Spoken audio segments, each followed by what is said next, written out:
tidak pernah ada habisnya. Dan memang hidup kita harus tetap berada di dalam secret place. Pagi ini kita akan melihat satu bagian yang lain. Saya akan baca lebih dulu dalam Ulangan pasal yang ke-8 ayat yang ke-15. Dan yang memimpin engkau melalui padang gurun yang besar dan dahsyat. Ini sebuah perjalanan akan bangsa Israel keluar di tanah Mesir menuju tanah yang Tuhan janjikan. Dengan ular yang ganas serta kalajengkingnya dan tanahnya yang gersang yang tidak ada airnya. Dia yang membuat air keluar bagimu dari gunung batu yang keras. Perjalanan bangsa Israel adalah perjalanan di padang gurun yang di mana banyak ular dan kalajengking yang tandus, gersang dan luar biasa. Tuhanlah yang membawa mereka berjalan di situ. Dan setiap mereka berjalan atau berkemah, tidak ada ular dan kalajengking yang menyentuh kehidupan bangsa Israel. Karena mereka ada di dalam perlindungan akan Tuhan. Tetapi satu peristiwa di mana terjadi di mana ular itu mulai mengerjakan atau mungkin bertindak untuk menggigit, mematuk akan bangsa Israel. Dan kisah itu ada dalam Bilangan pasal yang ke-21 ayat 4 sampai dengan ayat yang ke-9. Saya ingin beritahu buat saudara bahwa seperti ini. Halnya dengan virus. Virus itu pun juga ada.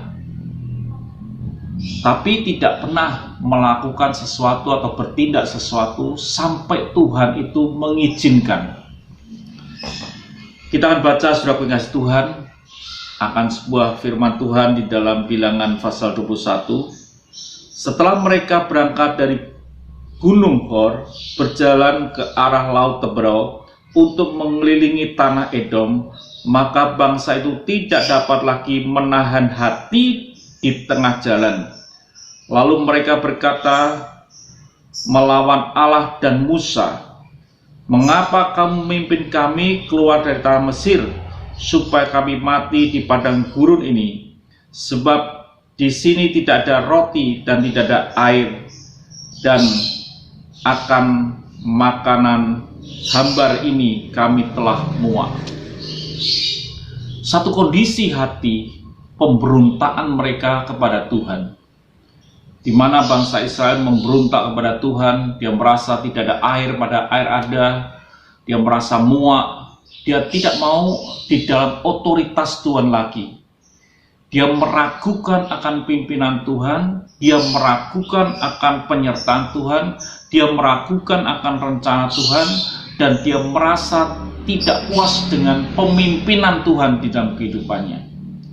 Dan ini awal terjadinya tulah, yaitu di mana Tuhan melakukan sesuatu akan bangsa Israel.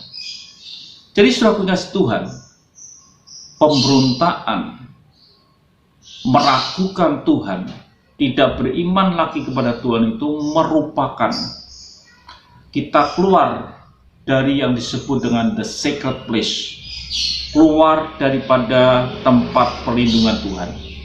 Apa yang terjadi ketika mereka memberontak kepada Tuhan?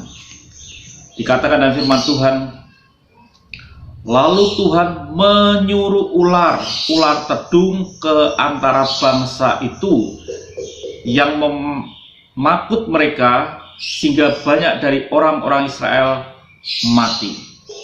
Jadi Tuhan menyuruh ular yang biasanya ada di padang pasir dan tidak pernah melakukan tindakan-tindakan untuk menyerang bangsa Israel, tapi ketika mereka keluar memberontak kepada Tuhan, memberontak kepada Allah, memberontak, tidak mau dipimpin lagi, menyesal, menggerutu dan lain sebagainya, maka Tuhan memerintahkan, menyuruh ular-ular itu keluar, ular tedung atau dalam bahasa Inggrisnya ular api yang mematuk dan membuat banyak orang mengalami kematian.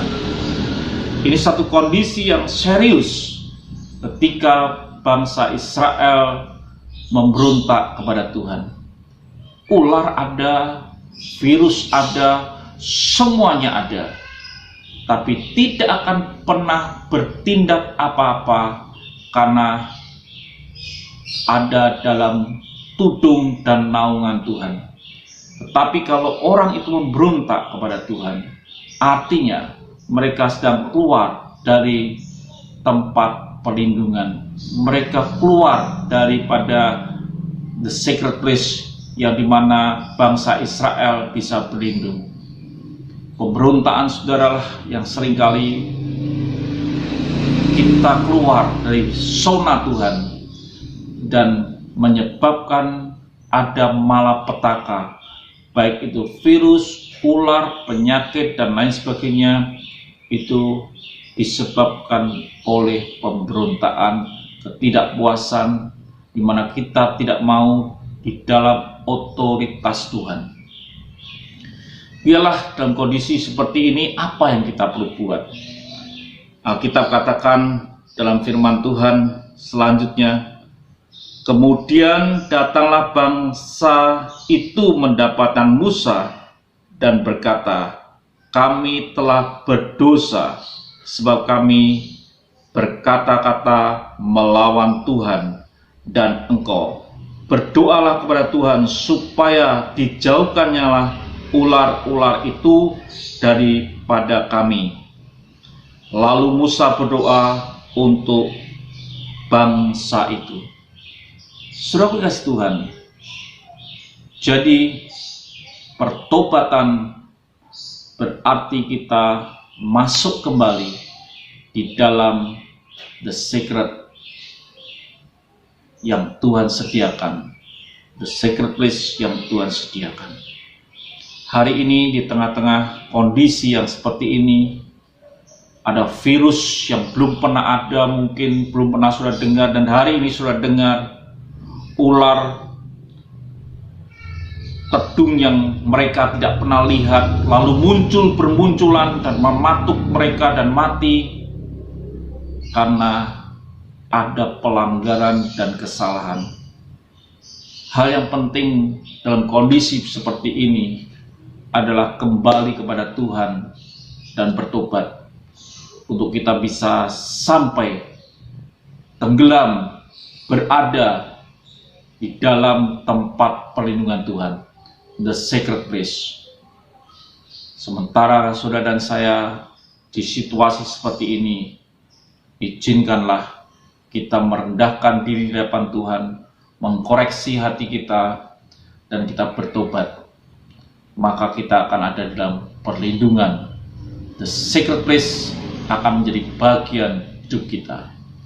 Tuhan memberkati.